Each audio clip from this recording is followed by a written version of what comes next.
Bueno, luego de todos los comentarios, solo por mencionar el nombre, yo dije el profesor, pero también escritor, también erudito. Y me encanta cuando en la nivelación hay tantos odios como afectos. Eso te dice que en algo molestamos. Pero no, yo advertí que Manuel no venía a hablar del asunto de los libros, pero ante tanta insistencia, Manuel, ¿en qué paró el asunto de los libros? Precisamente hoy que se cumple un aniversario más de aquellos libros que fueron retirados de las escuelas, casi 90,000 libros. Sí, así es. Bueno. Mira, la casualidad existe, ¿eh? Sí, los libros de texto del Ministerio de Educación fueron impresos, fueron entregados en las escuelas, se entregaron 8.8 millones de libros a todos los estudiantes, no hay estudiantes sin libros. Este año se van a imprimir 16 millones de libros, 13 millones para ser exacto, 13 millones de libros y se van a entregar igualmente, pero lo básico es que todos los libros de la colección Libro Abierto, que en todas las áreas, ¿verdad?, en las grandes áreas, lengua española, matemáticas, ciencias sociales, ciencias de la naturaleza, formación humana y religiosa, educación artística, educación física, idiomas, en todas las áreas se van a entregar los libros este año igualmente, y además pueden ya descargarse desde la plataforma Libro Abierto del MINER, o sea que no hay una pulgada de la República Dominicana de donde no se puede acceder al libro de texto de la educación nacional. Manuel, cuando usted menciona descargar, tenemos que pensar en dispositivo, ¿verdad? En dispositivo, y luego, como nos dijo aquí una persona veterana en estas lides de impresión de libros de texto, sí, imprimir aquello cuesta tanto que un muchacho de una familia de 5 integrantes y perteneciente a la clase desposeída no puede pagar eso porque le costaría más que adquirir un libro en una librería. ¿Cómo ustedes subsanan eso? Son visiones del mundo, ¿no? Nosotros tenemos la posibilidad de acceder al libro, ya sea desde un teléfono, desde una tablet o de una computadora. Porque eso se llama libro abierto, ¿no? O sea que el objetivo era el acceso. Si nosotros no estamos diciendo que todo el que quiera acceder tenga que imprimirlo desde la descarga del MINER, porque el MINER a todos los colegios concertados como a las escuelas le suministra los libros, o sea que ahí no hay ningún problema. Nos referimos porque los libros actualmente representan un elemento básico de la educación nacional. En otra etapa, la educación privada representaba entre un 40 a un 45%. Ahora, claramente, de 2.600.000 estudiantes, solamente 514.000 están en la educación privada, o sea que la educación pública representa el 80% de toda la educación. O sea que estamos hablando de que es parte de una planificación nacional. Estamos dirigiéndonos a todo el universo, ¿no? Si hay algún colegio pobre que no tiene la posibilidad, pues tiene la posibilidad de acceder al libro de manera digital.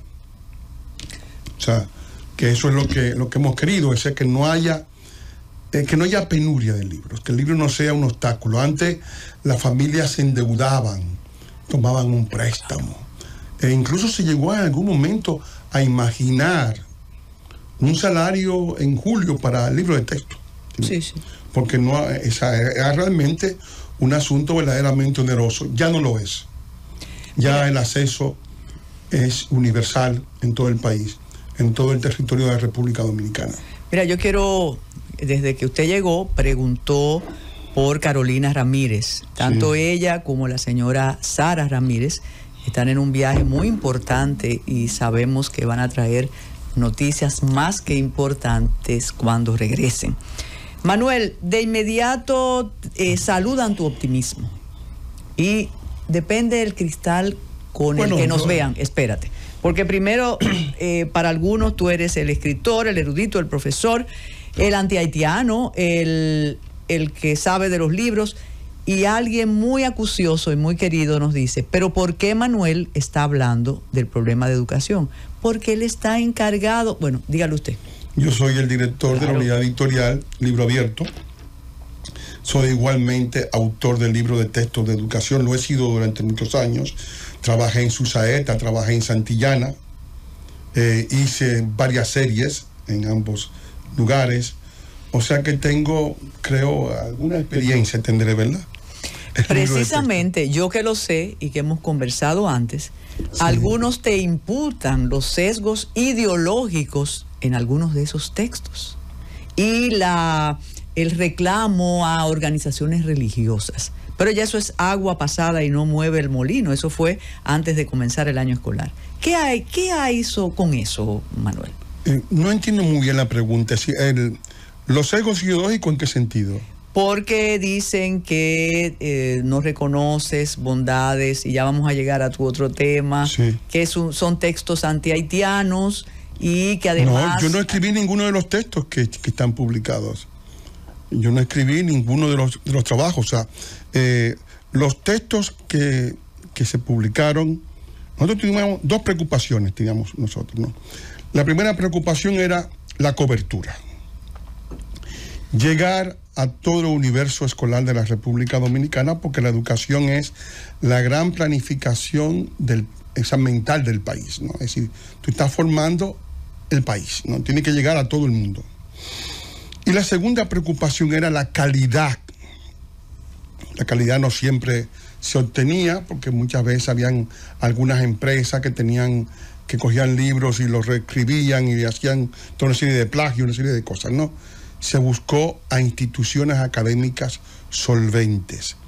La Academia de Ciencias, la Universidad Autónoma de Santo Domingo, la Universidad Central del Este, es decir, instituciones que se dedican a la enseñanza, al conocimiento, a la investigación y al saber.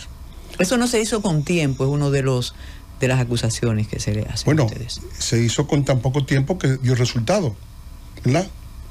Si no se hubiera hecho con tiempo, no sale, pero salió. O sea que la prueba de la negación de lo que dice la pregunta está justamente en que salió a tiempo. Distribuimos los libros se imprimieron, los libros se corrigieron y están en la plataforma. O sea, se hizo con tiempo. ¿Y qué va a pasar con todos esos libros que se quedaron pendientes, Manuel Núñez? ¿Con cuál? Lo de la Asociación de Impresoras de Libros Educativos. Nosotros no tenemos ningún compromiso con ninguna institución privada de editoriales y nada de eso. O sea, el Ministerio de Educación puede en algún momento contratar, si lo estima necesario, a una empresa para una cosa concreta. Pero no hay ningún tipo de contrato. Esas empresas funcionan para el sector privado, pueden perfectamente vender en el sector privado. Ahí no pasa nada. Entonces, eso va a seguir para el próximo año escolar. Ustedes van a seguir para el próximo año escolar, ya hay libros suficientes. O sea, es que no hay escasez de libros. Los libros que están son libros aprobados. Tienen una aprobación mínima de 4 años antes de la revisión. O sea, que realmente no hay por qué... no hay por qué temer. O sea, ¿y por qué se retiraron los libros de ciencias sociales? Los libros de ciencias sociales, ¿te refieres a cuáles libros? A unos que estaban antes de ustedes asumir las riendas. Bueno, había libros que tenían hasta 20 años. Había el libro de ese señor que nos arrastró por los suelos, ¿no? La P, ¿verdad? Nosotros presentamos un informe sobre el libro de la P, que decía que Colón había descubierto México. Cosas como esas, ¿no? Es decir, habían barbaridades ahí. Una colección de sandeces, y eso, desde luego, pues, además estaba pasado en el tiempo, ¿no? Estaba fuera de currículum. Nosotros estamos hablando de que los libros nuestros son los únicos libros que están en el funcionamiento del sistema que obedecen al currículum del 2023. ¿Quién pondera la calidad y la pertinencia de los libros que se van a usar en los distintos años escolares nuestros? Que además deben tener vigencia, no se deben cambiar cada año. Bueno, los libros deben ser aprobados por la Dirección General de Currículum. El libro realmente es la presencia física del currículum, o sea, en el aula. Es un contrato que tú estableces entre el profesor y el alumno. Si no hay libro de texto, se corre el riesgo de que la educación se vaya al garete, porque cada uno hará lo que le da la gana. Pero cuando hay un libro, hay un contrato de referencia. Mira, estas son las cosas que yo debo aprender, los ejercicios que debo saber hacer y de dónde vendrán las pruebas nacionales y la prueba PISA. Vendrán de aquí. O sea que tiene ahí toda el menú. Pero hay un previo de aprobación de esos textos en el ministerio. ¿Quién los aprueba? Dice currículum. Aprueba currículum. La Dirección General de Currículum. ¿Está compuesta por quiénes? No, es una dirección general, está compuesta por técnicos que leen todos esos libros y dice, ese puede. Que leen los libros, que los evalúan, que establecen si cumplen con los requisitos, si cumplen con el currículum nacional, ¿verdad? Si cumplen con lo establecido por ese currículum y si no tienen algún otro problema, ¿verdad? De que estén en contra de situaciones que el país no aprueba. Por ejemplo, está toda esa cosa de la educación de género, ese tipo de cosas, que luego ha sido un poco desechado por el ministerio y que en los libros, cuando aparece, hay ese tipo de observación. Pero eso lo hace currículum, no lo hacemos nosotros. Ahora vamos a hacer la pausa para volver con otros temas, con el invitado de este lunes, don Manuel Núñez. Con parámetros de otro tiempo, como comenzábamos el programa, a veces añoramos la educación de antaño, pero entonces nos hacemos un mea culpa, no, porque antes los regímenes autoritarios y la educación y tal, pero sí, esa mnemotecnia ayudaba muchísimo de alguna manera, Manuel. Es fundamental en la educación. Sí. Hay una tendencia pedagógica a querer desprestigiarla, pero la memoria es muy, muy importante porque, como decían los antiguos, ¿no? Alumnos de nuestras escuelas de hace años, saber es recordar a tiempo. Sí, definitivamente. Manuel, te ha tocado desde hace mucho tiempo una vocería terrible, porque hace un tiempo había como una división entre liberales, conservadores, y tú, después de una experiencia importante fuera de aquí intelectual, venías con un discurso que lo que parecía era un fascista, y decían, no, Manuel, parece mentira, pero es fascista. Tenías como las trompetas de Jericó, ibas anunciando algo que ya de alguna manera y por inconvenientes del otro lado de la isla se acercan.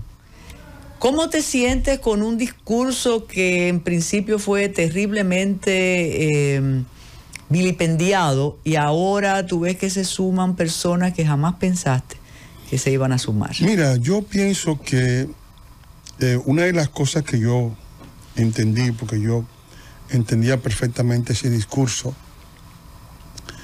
porque yo vengo de la izquierda, igualmente como todos los tontos de América Latina, yo era uno de ellos, es que se dicen mantras, ¿no?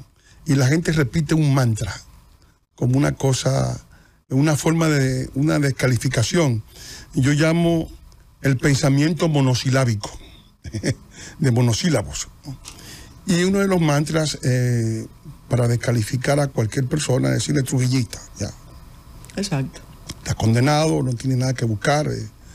Sin ir más allá, y recuerdo a alguien que era innombrable, que decía, sí, yo era trujillista, pregúntame qué edad yo tenía durante la era, eso era Fon Bernard, y después tú decías, sí, pero tenía 12 años, ¿cómo pudo ser torturador? Pero nos criamos ideológicamente así. Si no es una especie, sí, hay una... la izquierda generalmente, creo, se constituyó como un tribunal moral. Ellos tenían el monopolio del corazón.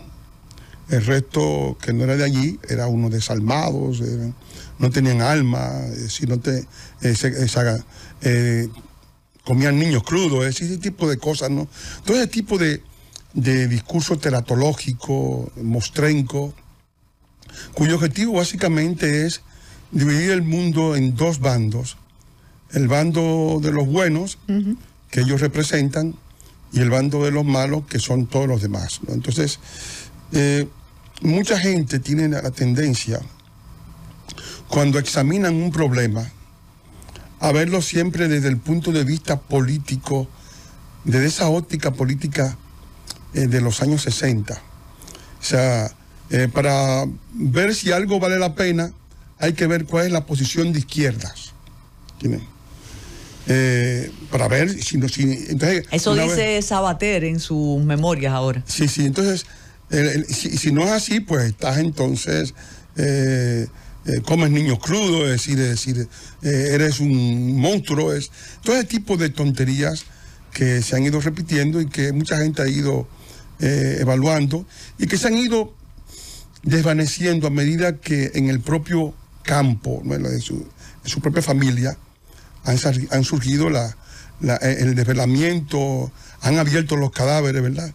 Y han visto las cosas monstruosas que existen en ese mundo también. Muchas de las personas que nos iban a denunciar ante los organismos internacionales hace 5, 10, 15 años, hoy tienen funciones de poder en la República Dominicana. ¿Ellos también transformaron su pensamiento o hay una especie de caballo de Troya en la administración? Yo creo que hay muchos que son oportunistas, ¿no? Es decir, que cosa que ocurre muy a menudo, porque en cierto modo recuerdo cuando el presidente fue electo, llamó a un grupo de personas a Palacio, yo entre ellas, ¿no? Y fuimos un grupo de 10 personas a hablar con el presidente del tema haitiano. Y cada uno, él reconocía a las personas, ¿verdad? Soto Jiménez, Juan Manuel Castillo Pantaleón, Pelegrín Castillo, que es un clásico, ¿no? Y otros, ¿no? ¿Con el presidente solo? Con el presidente solo, ¿no? Solo con el presidente.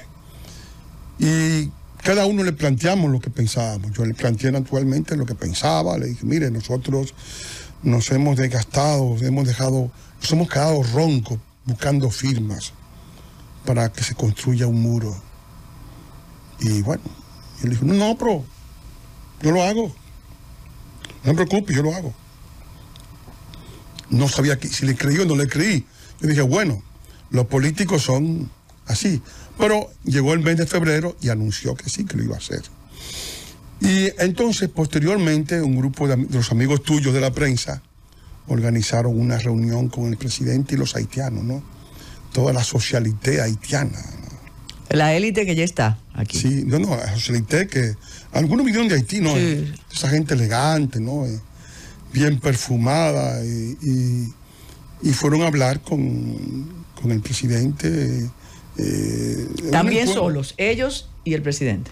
Ellos, yo entré y me colé, es decir, pero digamos, ellos estaban con el presidente, ellos eran los invitados, algunos estaban comiendo ojo, ¿verdad?, para ver lo que ocurría, porque dije, bueno, esto se va a devolver, ¿no? Es decir, aquí está, si es otro presidente, devuelve todo, ¿no? Es decir, está la gente, la highlight, ¿no?, como dicen. Y entonces, la crema innata, ¿no? ¿De Haití o de aquí? De allá, no, de aquí no, nada, decir. Entonces, él los escuchó muy amablemente, había un brindis, bocadillo, ¿no?, una piña forrada de langostino, es decir, una cosa muy bien, ¿no? ¿Tú probaste? Yo probé algo del brindis. Y el presidente los escuchó muy amablemente, ¿no?, con mucha... estaba tu amigo, el Cicerone, era el embajador de España, el que es embajador en España ahora. ¿Te acuerdas aquello de Manuel del Cabral con Joaquín Balaguer? Sí, la estampa que hizo. Sí. Ajá. Sí. Entonces, el presidente los escuchó y dijo, muy bien, señores, Entiendo muy bien lo que... Pero yo estoy en muro, ya, se acabó. No cambió nada. Sí, porque ellos querían que no se construyera el muro. Sí, que era inamistoso, porque era una maniobra hecha por los miembros del gobierno que no podían decirle directamente al presidente que estaban en contra de su política, pero querían utilizar esa maniobra artera. Pero el presidente cambió su posición en relación a Haití. Era una cosa diferente antes de asumir el poder. Quizás se dio cuenta de algunas cosas. Yo creo que él... Acuérdate su posición cuando la sentencia. Sí, no, pero yo creo que él se estaba dando cuenta cuando vio, porque una cosa es cuando tú asumes la posición y oyes a los enviados internacionales y ves lo que te están pidiendo y examinas lo que te están pidiendo, tu visión del mundo o se va de aquel lado o defiende al país. O sea, si no tiene muchas opciones, ¿no? Pero eso es un trabajo que él hizo solo, porque él está rodeado de personas que no piensan claro que no. Es decir, como él. La República Dominicana, yo creo que es algo que él lo entiende perfectamente. Cuando tú miras el contexto del Caribe, la República Dominicana, en Centroamérica, todo está un polvorín, ¿no? El Salvador un desastre, con la delincuencia ya que ha rebasado todos los límites. Nicaragua entró prácticamente en ruina con este dictador decimonónico. Venezuela entró en barrena, tocó fondo. Colombia tiene ahora un exguerrillero como presidente de Colombia y Puerto Rico se le fue la mitad de la población para los Estados Unidos y está también un desastre económico. Jamaica, la droga ha dañado la vida social de ese país. Y el único lugar del Caribe... faltó Cuba. Pero Cuba es un desastre. Tú sabes que ahí no hay mucho que decir. Lo que pasa es que era un desastre muy bien publicitado, pero ahora que no tiene el apoyo de Venezuela y que no puede vivir de nadie, porque Cuba tiene que tener un Estado que la subvencione. Un país que ha consumido 5 Plan Marshall y no ha podido levantar cabeza, pues evidentemente todo eso convierte a la República Dominicana en el foco de la atención. Tras la pandemia, nuestro país pudo superar esa crisis, afortunadamente, y en poco tiempo logramos volver a ser el líder del turismo en el Caribe. Eso genera envidias en el entorno. Envidias en las pequeñas islas del Caribe que quisieran ver a la República Dominicana hundida. Envidia a los mismos cubanos, porque lo terrible es que Cuba hizo una inversión extraordinaria, hizo Gaesa, en 5 hoteles. Una inversión tremenda, porque el objetivo, dice uno de los desertores, un militar desertor, que Gaesa tenía como objetivo tratar de arrebatarle el cetro a la República Dominicana, pero en un país donde no hay comida, donde no hay jabón. Ahí vino aquella campaña con los turistas que morían aquí, ¿recuerdas? Sí, porque los cubanos son los argentinos del Caribe, ¿no? Es decir, no hay que perderle vista a eso, pero están en ruinas, están arruinados. Entonces, que esa explicación, tú dices ese país que está en esa circunstancia, que es República Dominicana, que ha ido creciendo paulatinamente año tras año, ¿no? Que tiene una economía más o menos estable, tiene al lado un foco de desestabilización llamado Haití. Entonces, esa prosperidad es extremadamente vulnerable. Nosotros no podemos importar la inestabilidad de Haití a República Dominicana porque destruiría el turismo. O sea, con que esa inestabilidad... Y eso es una posibilidad, Manuel. Los pandilleros, porque yo me voy más por el capital, la élite haitiana, que todavía no me has dicho lo que pasó en esa reunión, que cada vez más tú ves su presencia aquí. Sí, pero la élite también tiene miedo del pueblo haitiano. Por eso mismo está aquí. O sea, es decir, porque tú no puedes imaginar a Haití como la República Dominicana, en que tú te sientes parte del mismo país que el del coquero de la esquina, que es dominicano, ¿verdad? Y ambos se hablan como dominicanos. Allí no. Allí estamos en un país en que los que están abajo piensan que el que tiene la piel un poco clara no es haitiano. Ese es el clima de Haití. Blanc significa extranjero. Alguien hizo una observación de todos los negocios de capital haitiano que hay aquí, que ellos no emplean a los conciudadanos. No, porque es una situación. Pero además, tienes que verlo dentro de un contexto. Ellos son un país son un piso. Porque Haití es un país de varios pisos. Ellos son un piso. Un piso muy pequeñito. Es el piso de la gente que ha logrado sobrevivir ahí. Porque el que se ha querido popularizar, pues lo han chiquitrillado. O sea, porque tiene que ver que es un país que hasta 1920 era rotundamente imposible, hasta la reforma de Roosevelt, era rotundamente imposible que un blanco pudiera poseer nada en Haití. Lo decía la Constitución de 1805 y se mantuvo hasta 1920. Y fueron los extranjeros los que quitaron esa disposición. Entonces, es un país donde ha habido un racismo antiblanco, profundo, largo. Y entonces, esta gente tú no la puedes meter dentro de un paquete unificado con la otra masa. Porque esa gente han estado en aquel medio en el cual construyeron su prosperidad, una prosperidad muchas veces precaria, porque mucha de esa gente, yo conocí a varios de origen libanés, que un día Aristide decidió que ese negocio asáltenlo y perdieron todo. Y fueron a Nueva York a trabajar de nuevo. O sea, ¿por qué es tan influyente la élite haitiana radicada en Canadá, en Nueva York específicamente y en Francia? Mucho más influyente que cualquier élite dominicana intelectual que no existe fuera. Ellos tienen sus cómplices aquí. ¿A qué atribuye Manuel Núñez esa fuerza de esa? Bueno, en Canadá especialmente, en Canadá hay un grupo, sobre todo en Montreal y en Quebec, hay un grupo de haitianos muy, muy, muy grande. No te olvides que Canadá es un país despoblado, con muy poca población. La provincia más grande es la provincia de Quebec.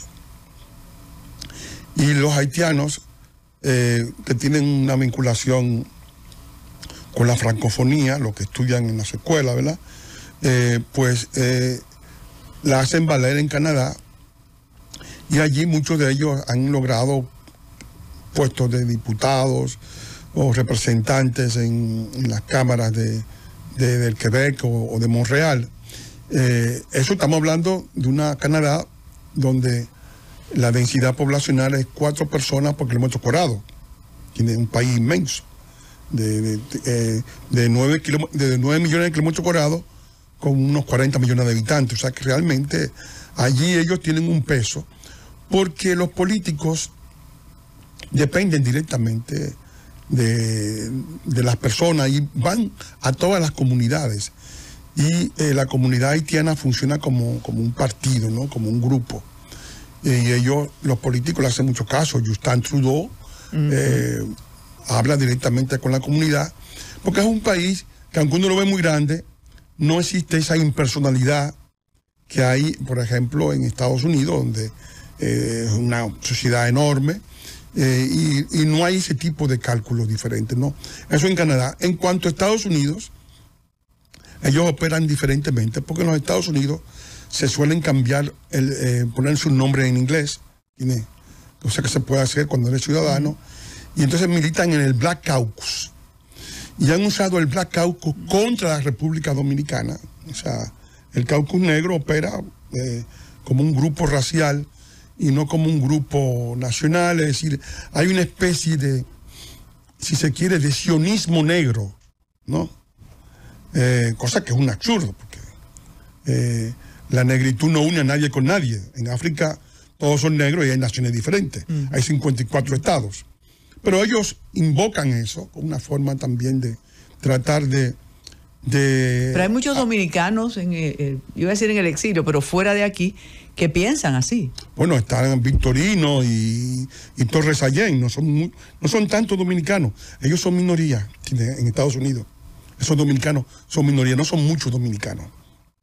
Hay dominicanos que se han añadido a esa moda y han tenido respuestas condignas de los dominicanos. Pregúntale a Torres Allén lo que piensan los dominicanos de él en la última feria del libro. Ahí te puedes enterar, ¿no? Es decir, ahí viene el sesgo entonces de los religiosos, las comunidades religiosas. Las comunidades religiosas funcionan de un modo diferente, porque los haitianos han hecho prevalecer la religión protestante, que allí hay más, ellos se añaden al fondo la cosa americana, pero también ahí permite este credo el practicar su propia religión, que es el vudú.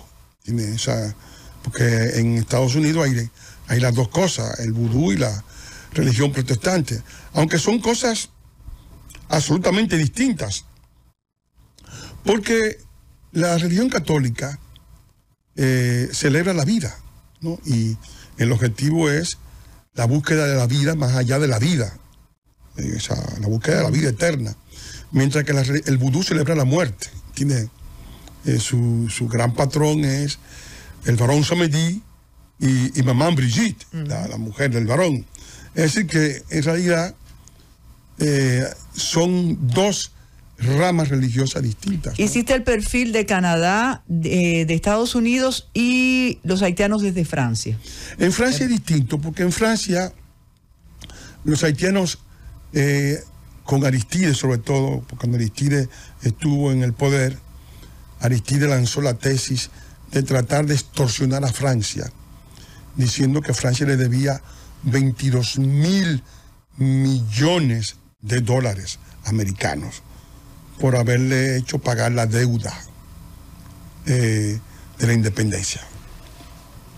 Eso era una posición que mantuvo a los franceses muy incómodos con los haitianos, ¿no? Es decir, inclusive cuando vino Regis Debray, él explicó, pero naturalmente los haitianos que viven del victimismo, o sea, es decir, que son expertos en esa, contrataron un grupo de abogados y hicieron una especie de asamblea general mundial, una propaganda muy grande de acorralar moralmente a Francia con el tema de la deuda de Haití.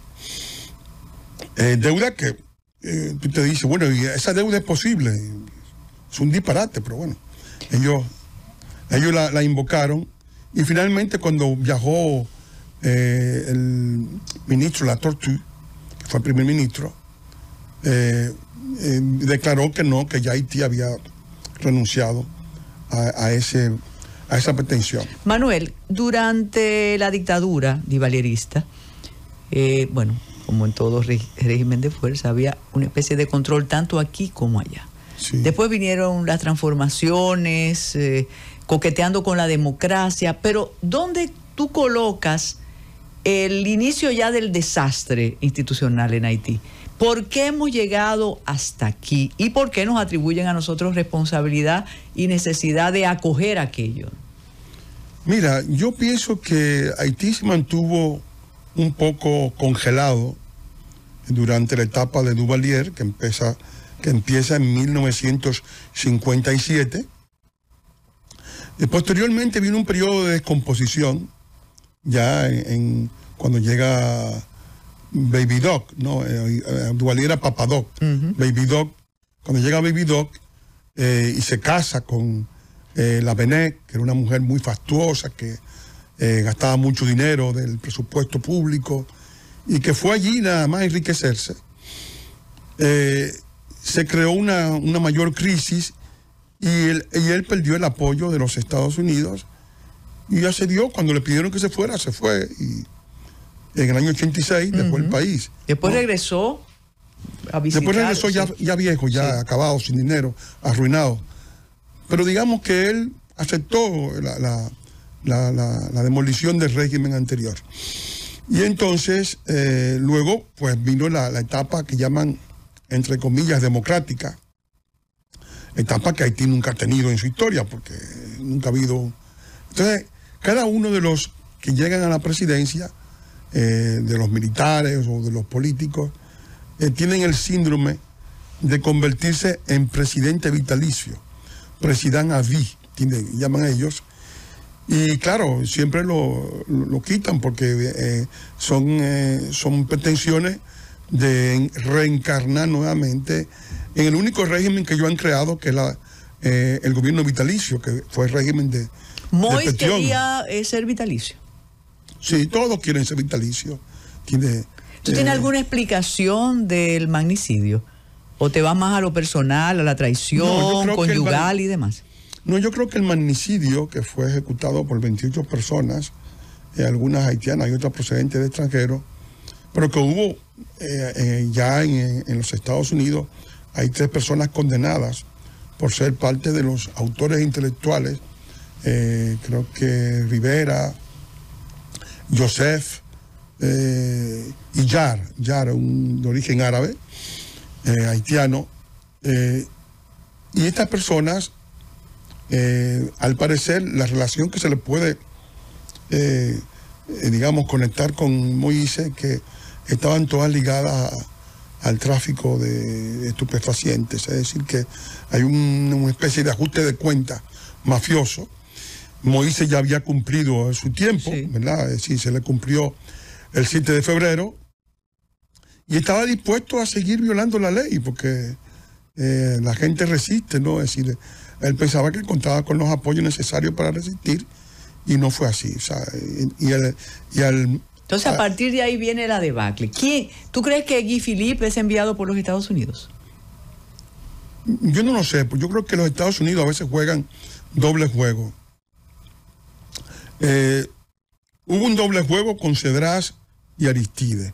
La CIA apoyaba a Cedras porque entendía que Cedras era la fórmula, y creo que la CIA tenía más sentido de la información que el saxofonista que luego vino al poder, ¿verdad? Que Bill Clinton, porque él trajo a Aristide pensando que si le explicamos a Aristide cómo debe actuar, pues va a actuar correctamente. Mira, deja de hablar con Cuba, no te juntes mucho con Chávez.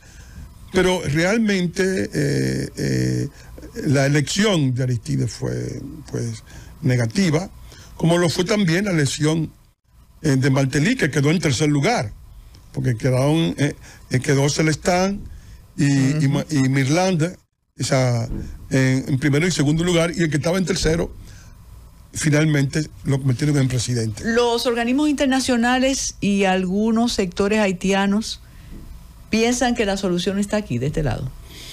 Así es. Yo creo que esa es una de las cosas peores que nos pasa, porque los haitianos ya están hartos. El mundo ya está harto de Haití. O sea, los americanos ya, duraron allí casi 20 años, ¿verdad? Debido a la MINUSTAH, se gastaron $900 millones por año, una fortuna, ¿verdad? Para mantener todas esas tropas, 8.000 soldados, para mantener ese país y de salvarlo, y para luego que venga este desastre, ¿no? Y entonces, al final, la gente que invirtió se recaudaron tras el terremoto, que es la gran oportunidad de Haití, porque Haití vive de las catástrofes. O sea, son sus commodities, ¿no? Un gran terremoto, una gran conmoción que te haga que puedas pasar el sombrero para recuperar dinero y ordeñar la caridad cristiana del mundo. Ellos no son cristianos, pero lo ordeñan. Entonces, todo eso realmente tiene un sentido de que mucha de esta gente ha dicho, mira, realmente nosotros no podemos. Y dicen, no podemos. Y la solución es que en lugar de que nos hagan un país, que nos reconstruyan un país, dennos el de al lado. Porque es que el de al lado tiene dueño. Es como Ese es una el problema. casa que tú dices, en lugar de recomponer esta, vamos a comprarla del otro lado. No, dámela de al lado. Pero hay que destruirla para reconstruir. Claro que sí. Entonces, Bueno, ese es Manuel, el gran ya problema. aquí te querían seguir escuchando, pero dicen que no, que ya es el turno del gobierno que estábamos esperando, el gobierno de la tarde. Muchísimas gracias. Gracias a ti. Don Manuel Núñez, ustedes se quedan con el gobierno y mañana estaremos de nuevo con ustedes. Sí.